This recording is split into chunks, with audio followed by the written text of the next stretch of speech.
Ratchet, what happened to Bumblebee's voice box? It was severely damaged in battle. How? How do you think? Tragically, of course.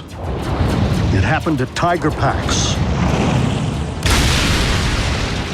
Our brave scout was captured by Megatron's forces and interrogated.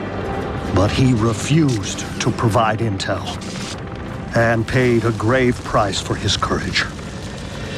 Bumblebee was left for scrap.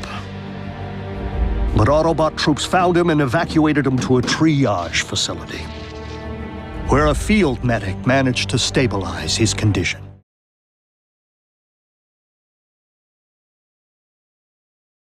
So, we owe Bumblebee's life to that field medic. That's one way of looking at it, I suppose. Though the medic could have done better.